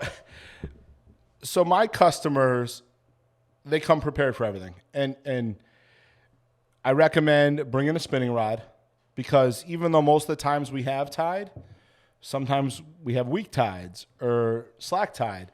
So always have something ready to throw a bucktail. Always have something ready to go. Then I like to have a rod that can fish 8 to 12 ounces comfortably. So, but like fish 8 to 12 ounces the right way, not like, oh, I think it can fish 8 to 12 ounces. So, and then also you're going to need something that can fish 12 plus because there's the days where you got to break out the codfish lead and you're drifting crazy. So, you know, I like a custom rod. So, you know, I do a lot of, I like the Rod Geeks is a real nice rod, the 732, 34. 33, 34. I've got a United Composite 701. L is another nice one. Now, are they more moderate actions? Or? Yeah, they're more moderate actions. So they still have a soft enough tip, but they'll shut down because when you're drifting 2 knots with 14 ounces of lead and a poison tail on each hook and a fluke belly and a gulp. So even though you're fishing 12 ounces of lead, you probably have, 16 ounces on there. So, and you're drifting, you got to be able to set the hook. So it's got to have enough chutzpah to hold it, and that's my big thing is like I see a lot of guys trying to fish too soft the rods and they're missing fish. I made that mistake my first time on your boat. I was like, oh my God, this is going to be so much fun to pull on these big doormat with this little super, light noodle that I just picked up for a stupid number. Yeah. And then you're like, I dropped a couple fish and he's like, Cheech, get over here. He's like, fish this rod. And I'm like, oh yeah, I remember that. All right. So I put that rod down and picked that one up and I'm like, you can instantly just feel everything so much better. The hook set's so much more, there. Oh, absolutely. Present. Oh yeah. No, I remember that. That was my black and red Rod Geek 732. It made the cover of the magazine. Yep, that's exactly what that was. I remember that day. Oh yeah. But and you put me onto the poison tails. Which, one of the greatest finds ever. Oh yeah. No, so I'm lucky enough to be out there all the time so I can see what rods have worked well. And honestly, what I tell people is what rod do you use for blackfishing? What do you use for blackfishing? What's your bait rod? What are you fishing 8 ounces of lead with blackfishing? Because those are your stiffer rods because you have the potential to catch a big blackfish. You got to have enough backbone to get that fish out of the rocks. Kind of the similar concept fluking because you got to be able to set that hook with a drift, with the weights. So there's a lot of good rods out there. Basically, anything that can legitimately hold 8 to 12, 12 to 16. I had Chris from Tsunami's a good friend of mine. He brought those new ones that they're calling them slow pitch rods, but they're not. That 7.6 extra heavy rod. That's a great rod. That's price point. It's like $110. It's got a great feel. We use that on At the Rail. Yeah. So you guys had that. That's a great rod for $100. Shimano makes nice rod. Basically it's just go and feel it for yourself. A lot of people now are getting bad advice on the internet, in these forums and these groups and everything else. My recommendation is if you want to get a rod, go to your local rod builder. Go to your local tackle store. Pick stuff up. Try it. Yeah, and tell them what you're going to do with it because that was the biggest difference. Like being able to fish and feel like you're in control and have good feel when you have 12 to 14 or 16 ounces of lead on the bottom of that, it changes what that rod does inshore. Absolutely. It's crazy. Absolutely. Anything you think just kind of like push it to the side. Go try stuff out because, you can buy stuff online and Tom from the forum and Joe's and Bill's, they all recommend this one, but they may not fish the same way as you. Everybody fishes differently. And I know there's a lot of great rods out there and there's a lot of great recommendations. There's some small companies, large companies. Everybody makes a good product, but you got to find the right product for you. How do you fish? Do you fish under your shoulder? Do you fish two-handed? How do you set the hook? You do like a slow lift or a stiff, so it's you just got to find the one for you, not the one that 10 people on the internet recommended. Yeah. Take that recommendation, find your local dealer, your local store, and then go try it. Put the reel on you want to fish it with. See how it balances. Does it feel good in your hands? Will it be able to do what you need it to do? 'Cause that's the big thing. Because I have some customers that half the boat's using 8 ounces. One of them likes fishing heavy lead. He'll fish 16, but he's got the right rod for it. So, got the right rod for it. He's got the right braid for it. Exactly. So a lot of people, exactly. So, yeah. And then someone can fish 8 ounces real well. So it's just, find what works for you and go with it. Listen to the internet. Get your opinions out there. Read the articles, read the reviews, but go pick it up. Don't just buy it sight unseen. Go to the fishing shows. The fishing shows, everyone's got the rods at the fishing shows. Go pick them up. Go try it. Go feel it for yourself before you buy it. My favorite thing to do is go to the rod builder. I'm very lucky. A lot of my customers have like phenomenal rods. So I get to test like the prototype of this, the prototype of that, and which one do I like. And I think I got like 8 custom rods now that I've just bought for the hopes of the day when I do take them 8 and I can use them. Yep. So, so I've been, kind of adding to my collection slowly, but talk to a rod builder. That's another good option is they can, the best. And there's rod builders that will build you a $1,500 rod, but there's rod builders that will build you a $500 rod. You know, it's but they can make it to fit you. Yeah. It all goes to what level, how deep down the rabbit hole do you want to go, and what will your wife let you do? So. And Fluke guys especially seem to go so They deep are down. nuts with it. So I have a customer. He has like so many nice custom rods, and I'm lucky. Like a lot of these rod builders fish with me. It's amazing what these guys can do with a fishing rod, like the builders themselves. The grips, the inlays, like feather inlays. There's a guy that has custom grips with his that look like a brick wall, you know, and the bricks. But it is what you make of it. Like anything else in this world, it's if you want to spend the money on the fishing rods, there's guys that'll do it for you. You know, it's crazy. But Fluke guys are super nuts with their gear. They're super dialed in with it. They're really good ones, and it's like it's crazy the price tags of the combos that you see get on some of these well-known head boats and outfits like yourself. You know. Oh, it's crazy, guys. Like when I started, you know, I used to let these guys they'd come down with their Jersey bucktails and all the weights and all this other stuff because you know they're used to losing gear and I have a strict policy now that it's almost like the TSA. I got to weigh their bags, you know, because they tend to bring too much stuff or like 3 rods a person. I got some guys that want to bring like 6 rods. It's like, guys, 3 rods a person. That's it, you know. But, you know, it's great. It's great to see because if they're bringing all this stuff, it means that they're supporting local businesses. They're buying stuff. And honestly, you know, if I had a bigger boat, they could bring more stuff. But I got a long ride, so I want to make sure I can get there in time. So you run it down east. What tell us a little bit about the Bad Influence. So I bought the Bad Influence, what was it, 6 years ago? So it's a 35 5 islands. I repowered it 5 years ago. I got a Cummins mechanical CTA in it. When I bought the boat, it had a split wheelhouse. And I'm like, you know, this is kind of cool. I didn't really think anything of it because it was in my price range. It was a good looking boat. It was nice. And then, man, I'd say it's got a split wheelhouse on it. It's the best feature ever because when I fluke, I can get 6 guys on one side of the boat.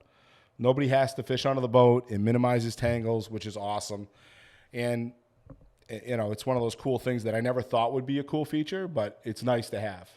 You know, so that's great. And then also too, you know, having the split wheelhouse is awesome because I can set, you know, when I go black fishing, I set 2 anchors. So I can set 2 anchors by myself from that haul station.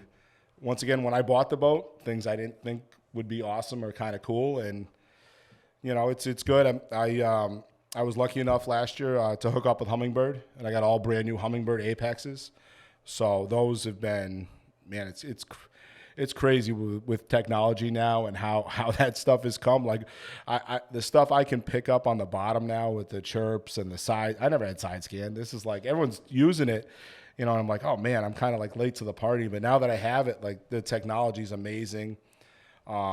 Their charts too, like the charts now. We have access to like they use Coastmaster their own charts.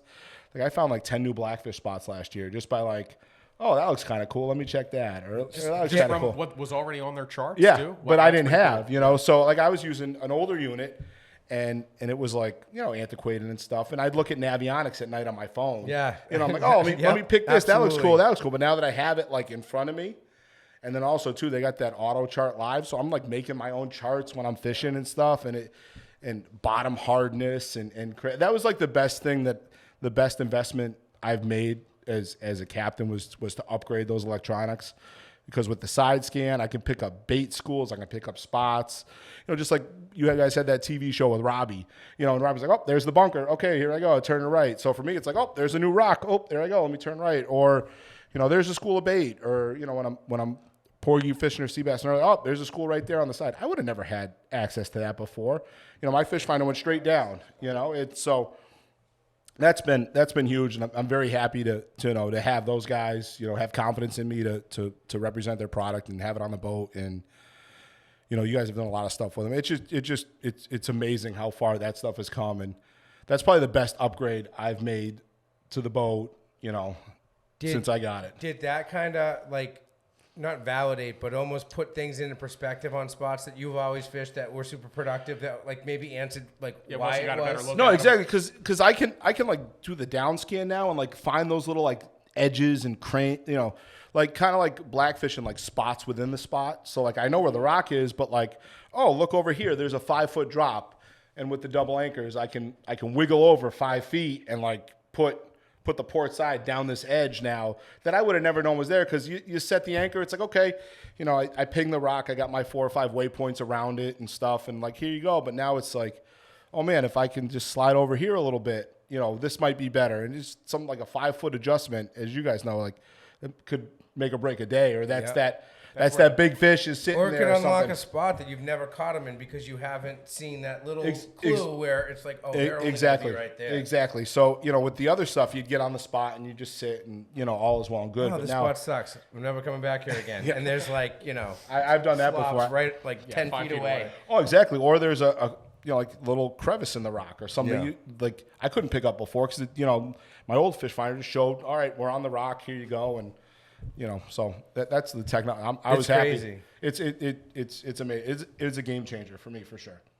The On the Water podcast is brought to you by Guidesley. Hey, charter captains, are you tired of pouring all your money and time into all the stuff that comes with running a charter business other than the actual fishing? Guidesley gets it. That's why they created Guidesley. Guidesley is built for guides, and they understand and solve the unique challenges that you face every day. Let Guidesley handle your book of business from technology to customer management, leaving you to handle the fishing. Become a guide on Guidesley.com and download the Guidesley Pro app today. Focus on what you do best, putting customers on the fish, and leave the rest for Guidesley to handle. So we talked about rods, reels. I know the one thing I know you like about reels is a power handle, because I was on your boat. I hooked a fish and could not. It had the stock double handle on the Shimano Calcutta. I won't use the analogy I use for those kind of reels. Use it. We want to hear it. We can bleep it. You figure like turn like this. It's like, we'll bleep that. Exactly. So that's great. No, that's good. I like it. So I don't think there'll be any mice out there that get offended by that. I can be a little crude sometimes. So. Once again with technology and stuff, there's a lot of companies that have come out now with some nice level line, bait caster styles with power handles. So a lot of my customers have been using like the Tranks. Daiwa's got some nice ones that are out. So a lot of guys have been adding the power handles to those, which is nice. Or like anything else, just like a 300, 400 size reel. You could use a Daiwa Saltiga 10 or 15. Accurate, the 300 series turns or Valiants are perfect for that. You could use, a lot of guys are using the Shimano OSHA jiggers now that they're making them in the U.S., the 1500s. It's a heavy-duty reel for Fluke, man. A lot of guys, once again, it goes back to the rod thing.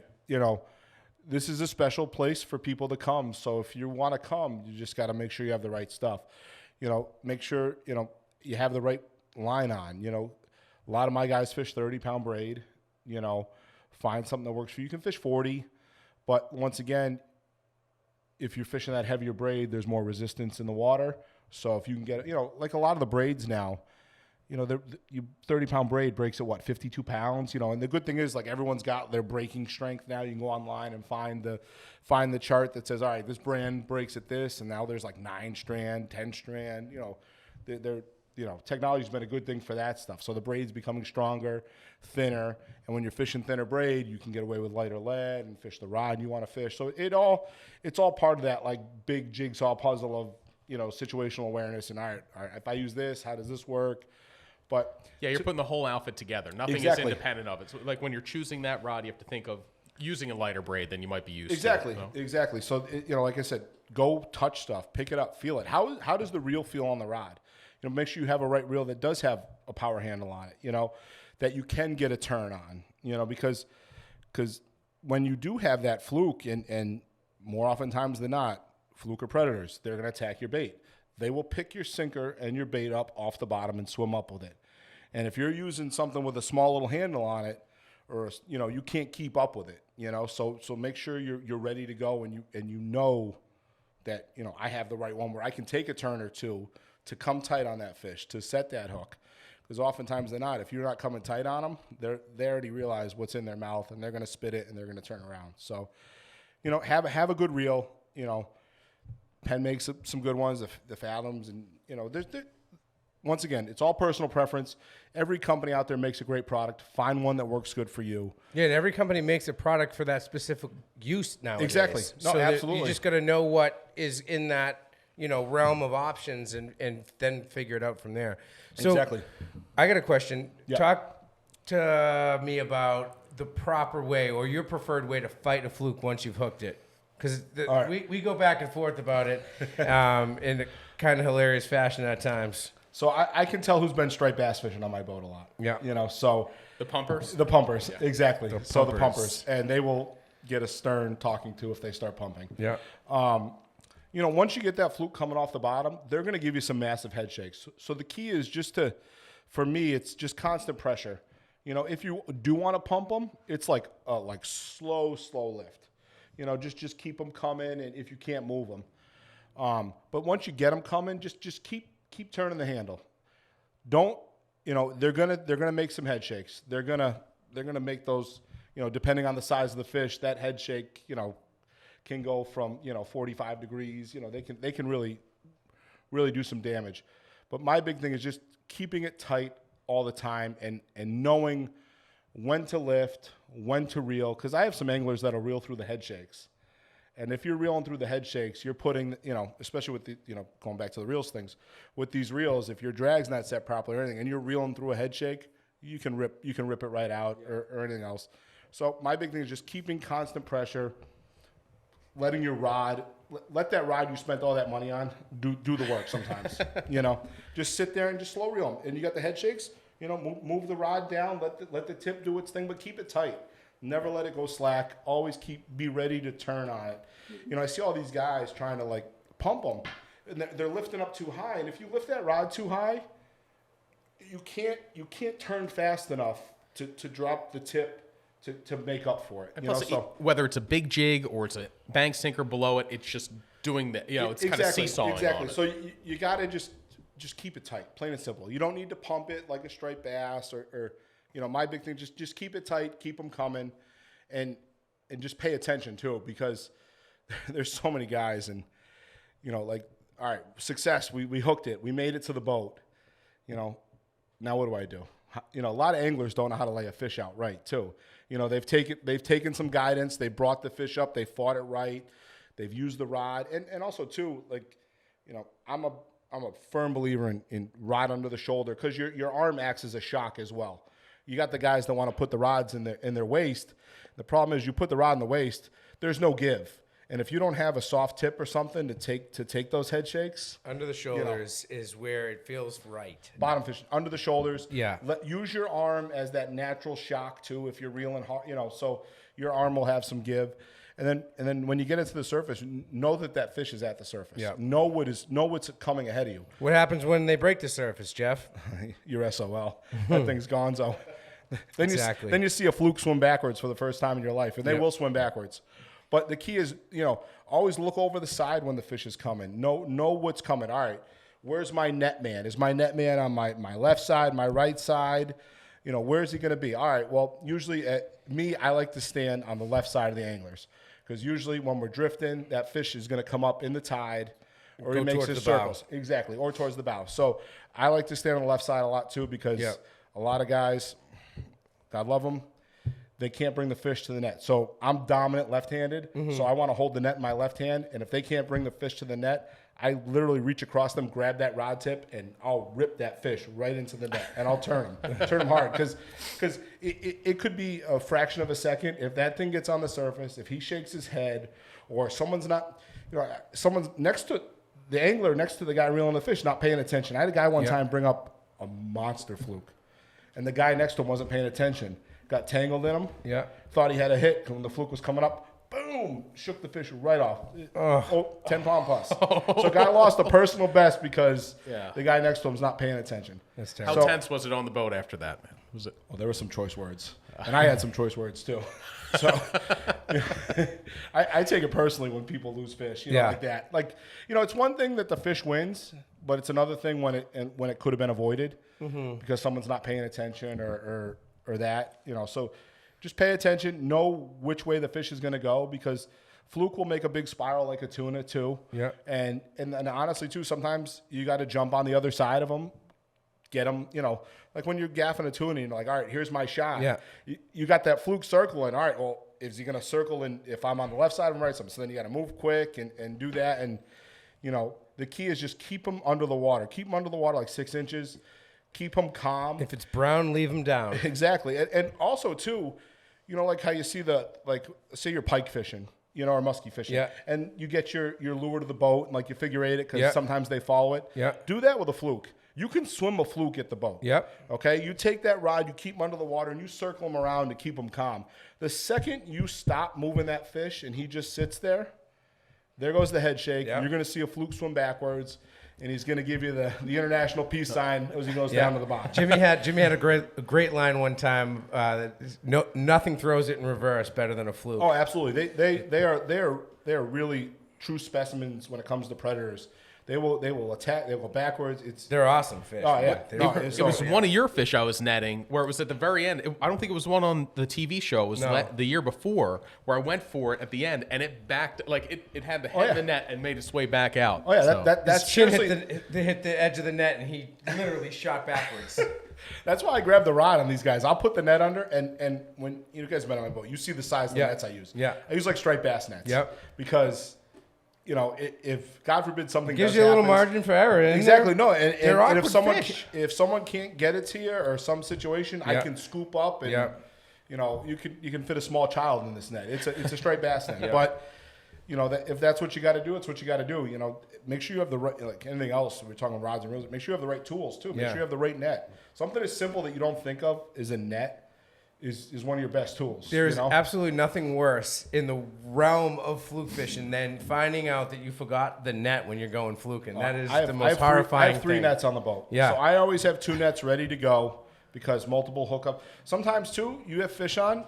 What happens if someone gets stuck in the net? Yeah. Be ready to go. What Grab happens if another a one. fish comes through and the next thing you know, your basket opens up and I have 3 nets on the boat at all time, ready to go just because, you can never, what am I going to do? Start gaffing these things? Yeah, right. And we all know how well that goes. So, We've kind of established that you take it easy, constant pressure, rod under the arm, use your arm to give a little, slow and steady. Yep, Just slow and steady, consistent. Don't feel that you need to do these big, lift up, drop down. Yep. And then if you are going to pump, just make sure you're ready to turn the handle when you do drop the rod and drop. So I tell the Before customers, you even drop start dropping slow, real fast. Yeah. Because there's a lot of guys that'll drop the rod. Next thing you know, that nice bend you have goes flat. Yeah, that's and then not good. any type of slack in the line, they're going to shake that head and, see you later. And then when you see color, let the net guy get ready, and you can keep the fluke pretty much right where he is. Absolutely. Just constantly, just keep a little him bit of moving. pressure. Never Swim them. always swim him. Never just reel it up to the top and just stop. let it sit there. No. Never. You always want to keep his head moving. Just like he's swimming, just keep circling him, and then when you're ready to go, get that right shot. So the last time I was fluking with out in the shoals was with Jim, and I was giving him crap because he was painfully slow. Remember the game with the electric pole? If you touch the side of it with the thing when you were going down it, it would go off or whatever. Operation? It was just so, I don't know. It was probably some carnival game. It was he reeled so slow that it was it was painful. It was admittedly watching that on tape. It was too slow. Yeah. But I remember the problem was we were drifting fast. There were big seas, so the boat's going up and down. I was trying to control for each. In that situation, know the conditions too. So if you're going to do that, when that boat goes up, you're not reeling because you don't want to reel against that. So when that boat comes down, hence again, be ready to reel fast because, like anything else, you're dropping 3 feet real fast, and if you don't keep that tight, it's a game of keeping the rod at the same angle of bend. correct. Keep that bend the whole No time. matter what that fish is doing or the boat's doing, and that's when you're putting steady pressure on a fish. I dropped him probably halfway up. It had to be the biggest fluke I ever hooked in my life. And I took a lot of shit in the comments section when we put that video on YouTube. People were like, why didn't you beat it? Why didn't you drop it back to the bottom? I ripped it up, and I was there and sulking and being a big baby about it. But I've heard this from guys, if you beat them back to the bottom, they'll eat again. How true do you think that is? I don't know. I think there's just that much amount of fish down there where the next one will come up. We got some nice footage on my boat from, I think, 5 years ago. You got a doubleheader 10-pounders. You know, so there's a lot. When you go over a certain area with a lot of fish, you drop back down. There's going to be another one waiting, you know, because they're there for a reason, you know. So you could have dropped it back down, but then too, if you drop it back down, what's your gulp look like? Is your bait over the hook? You know, is something wrong? You know, so my thing is if you miss them or you miss them like a quarter of the way up, drop it back down. You know, get another, you know, minute or two drifting in, then reel up and check, because maybe that thing that enticed them to bite in the first place is not there. Maybe your sand eel fell off. Maybe your gulp is halfway down the hook, you know. So, you know, you could drop it back and check it. But with a fish like that, they're not going to bite again, you know. You know, there'll be something smaller down there grabbing on or something. You know, if you're halfway up. Just dropped a 14-pound fluke and you get a sea robin. Yeah, exactly. I beat him back down. And honestly, too, like when we're releasing a fish, too, these things, they don't go straight down. They're going across. Yeah, they shoot out. So they're not going back down the same spot. They're like, you know, I'm going out. I'll see you later, you know. Getting the hell out of here. You know, if you miss them a quarter of the way up, drop back, but not halfway, you know, because, I don't know, you can do what you want, but in my opinion, I wouldn't, you know. So bait-wise, you mentioned sand eels, you mentioned gulp. I mean, I've been on your boat. You usually have either like sand eels or spearing to go on. I got the buffet set up. So, you know, always have squid. I always have squid. You know, the squid is like one of the most prevalent baits in our area. I get local squid. That's always there. Always have it stripped out. Or small whole squid too is another good bait.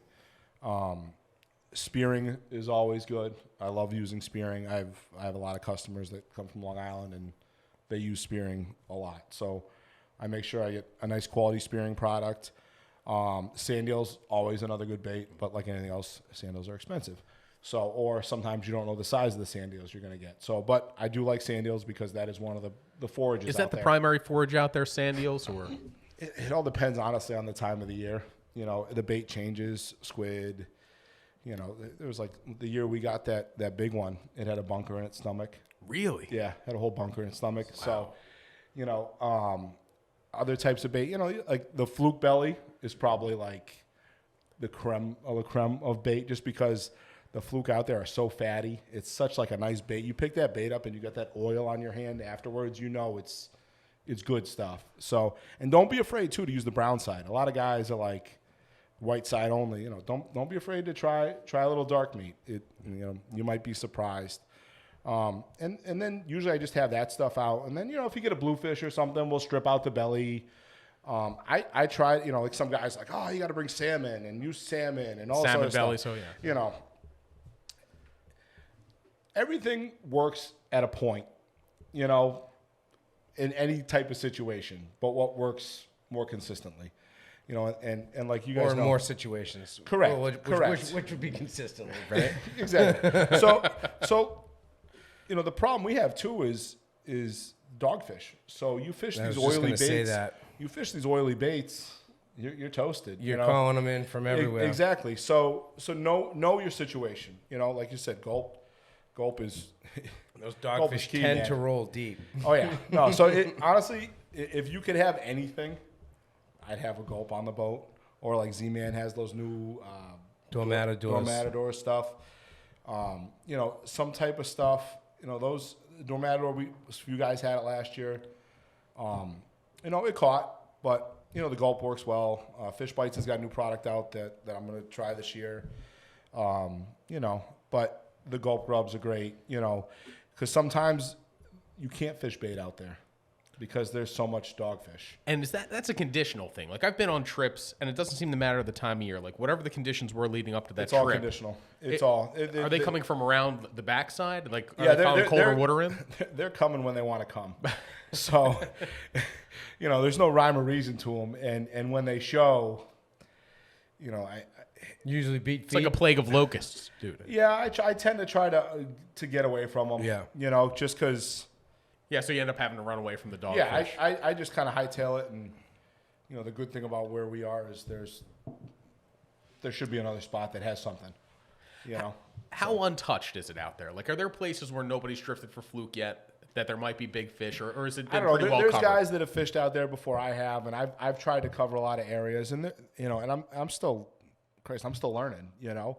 If you're not learning, are you really trying, you know? So, you know, there's guys that fished out there longer and tried more because, you know, the benefit of being a 6-man boat is I only got 6 mouths to feed. There's head boats that have 40 or 50 mouths to feed, so they need to get a little more creative and try to find that bigger pile of fish. For me, I can sit and grind all day and catch my 30, and if we got one that checks the box, my day's made, you know. So, and a lot of your clients are probably coming up looking for one fish specifically. You know, and I'm going to do my best to put it on. But a lot of, you know, the good thing about a lot of my guys is we've set good expectations. Some of the best trips my customers have had, we haven't caught a fish over 8 pounds, and we, you know, 150 fish days, 5 to 8 pounds. What's wrong with that? Fun. But then there's people out there though that'll complain. They didn't get their 10. You know, they didn't get their 10. I came to Nantucket. I got to get a 10, and you know I'm what? owed a 10. I'll give you the name of another guy to go with because Yeah. that's not the kind of guy I want. I want guys that are going to come out. We're going to have some fun. Yep. We're fishing.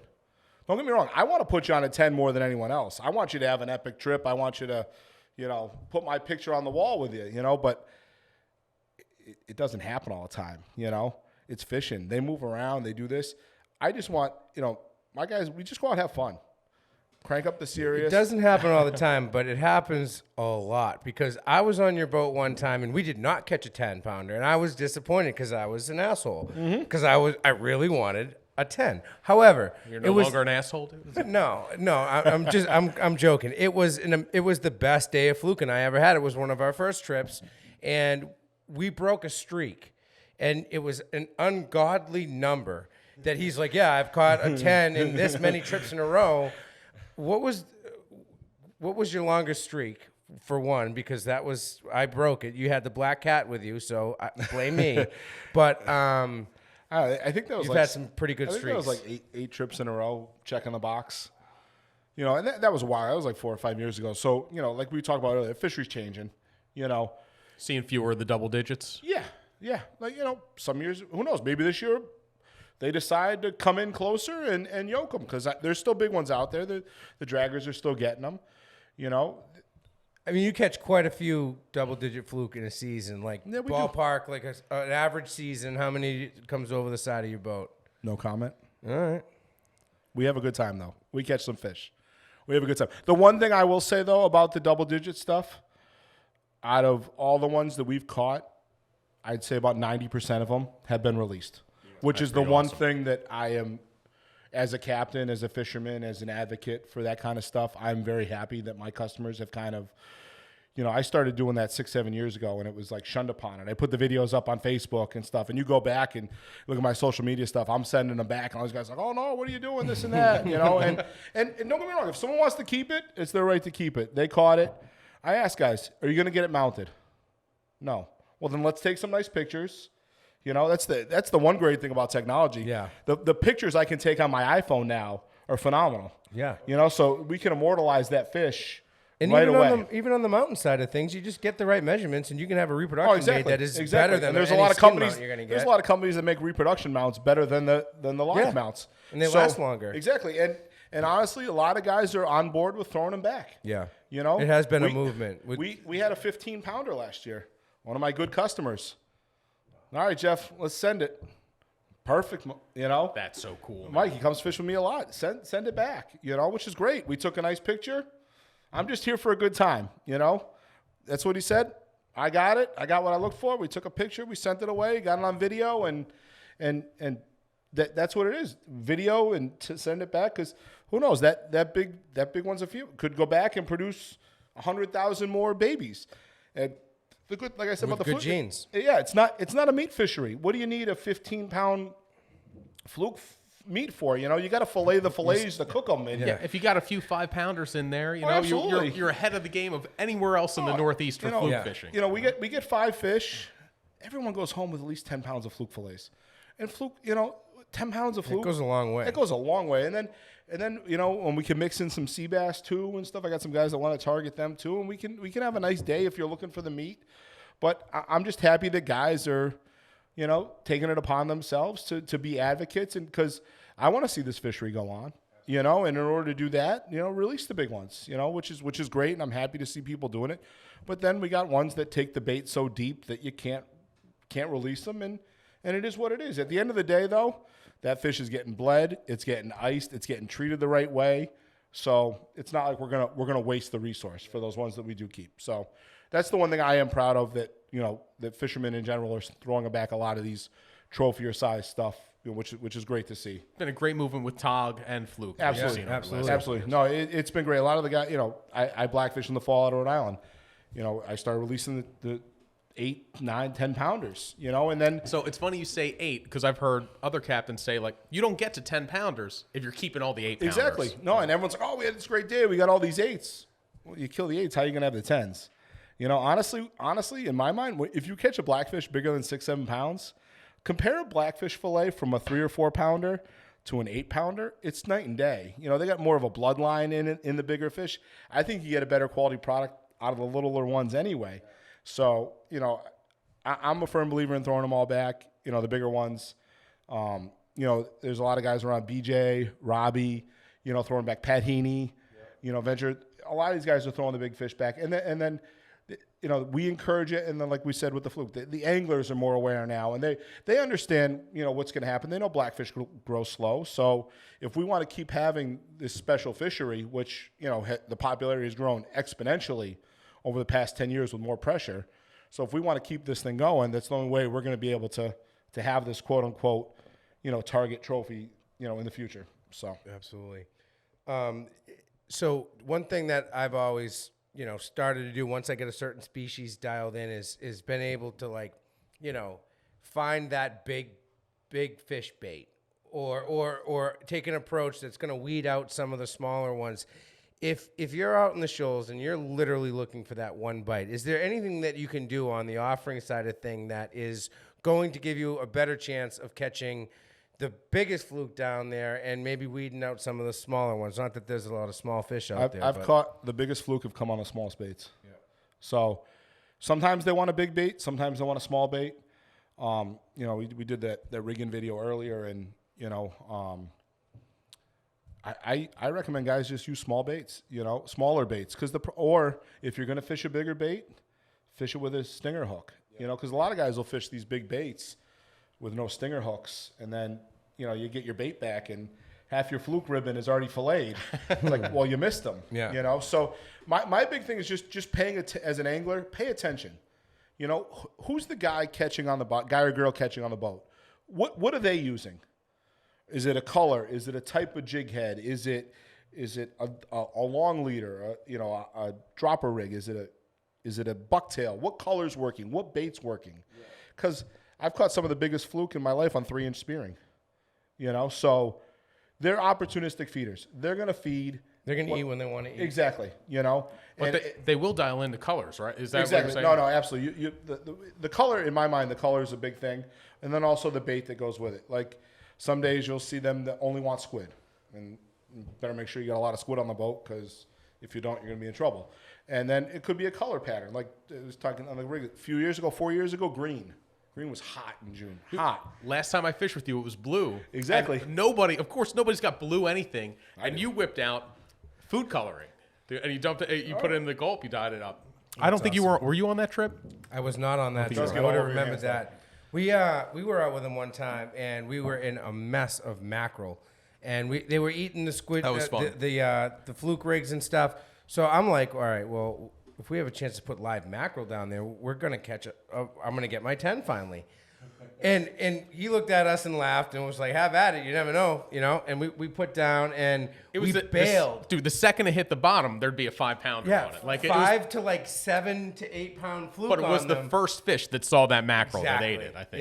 Yeah, exactly. But it blew my mind that, like, all right, this is gonna get that big fish. Just because you think it's like, oh, big bait, big fish, and that's not the case. Basically, it's what they want to eat, and just be ready to have what they want to eat, So like for me, I keep a full stock. We talked about this earlier.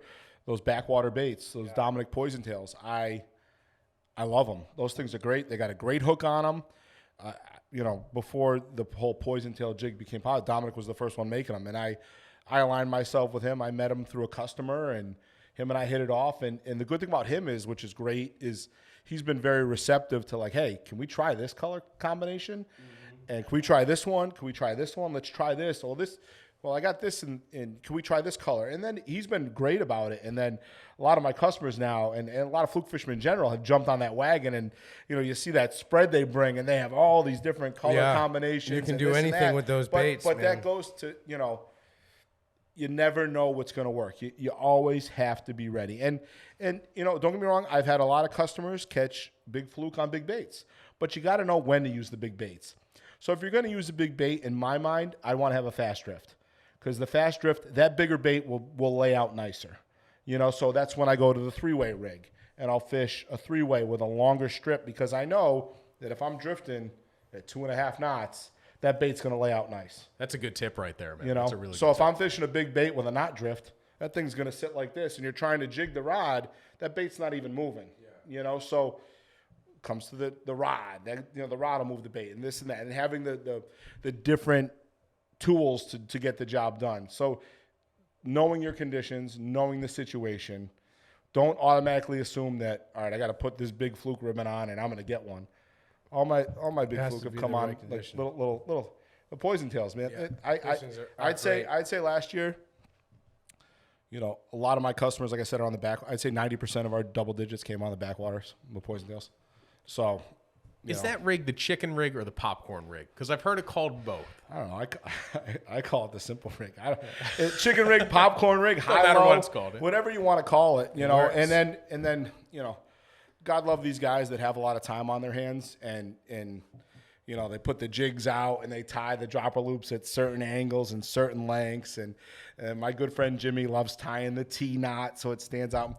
Dude, I tie a simple dropper loop, maybe 4 inches, and that's it. I don't double it up. I drop a loop. There you go.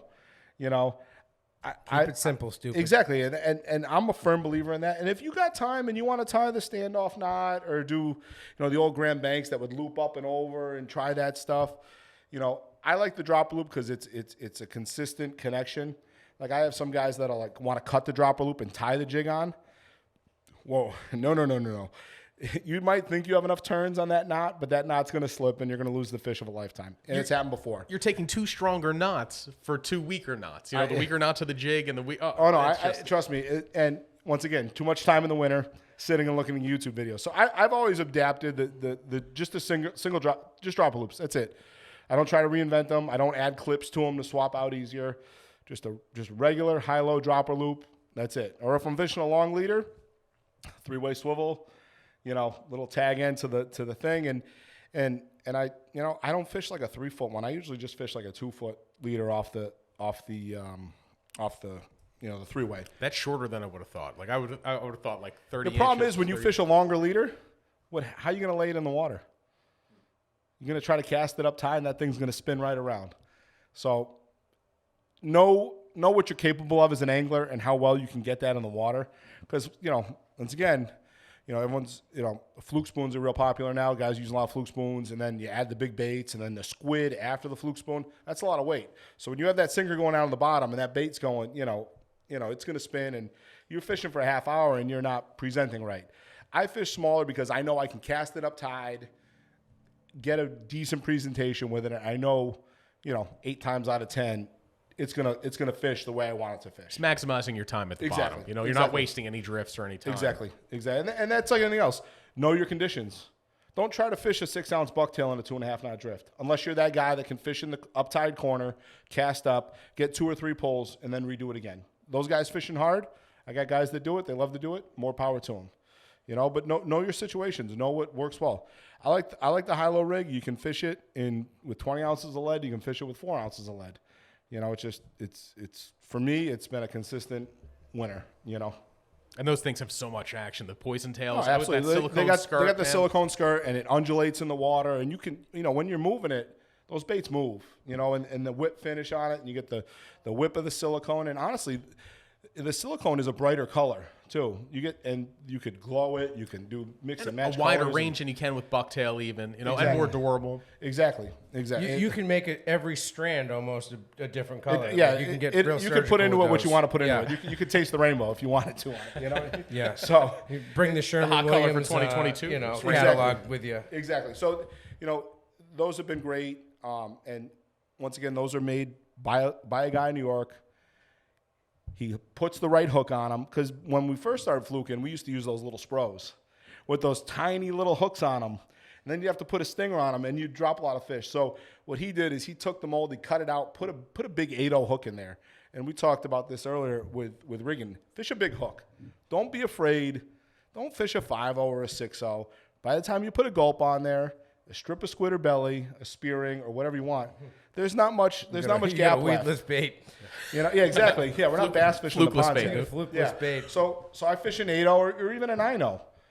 Take a 17-inch fish, open its mouth up. Yeah. Take a double digit. You can put your whole hand in their mouth. So what's a 7 or 8-0 hook? So just be, don't be afraid to fish big, with that stuff. Have the right hooks. That's a big problem. That was the first thing I noticed about the backwaters. It was like, oh my God, look at this hook. This thing is badass. Yeah, he customized that for me, because he used to make them with a little 5-0 for the back bays and like Mauritius and stuff in Long Island. And I said, dude, I love your product, but I can't use it. Because what do you mean? Because by the time you put a gulp on the 5-0, because we're fishing the 6-inch grubs, these are big baits, and now they got an 8-inch now, so I know guys are going to want to fish that, but I need space. I need, and the hook's awesome, doesn't bend, and he's been very adaptive and changing, and so it's been nice to have that opportunity to work with him, and it makes me more effective too. Anything that can give me a competitive advantage, I'm going to take advantage of. So I have one more question. Cheech might have a couple more. I don't. I want to hear this one, though. What can you tell me? Now, I don't think you've been there. What do you know about Cultivator Shoals? If Oh, you want like- to run 100 miles, what is it, 180 miles? I don't know. I've heard about it. I know people have tried to go out there and look. I know the Viking hits it in their early season tile trips and stuff to get bait.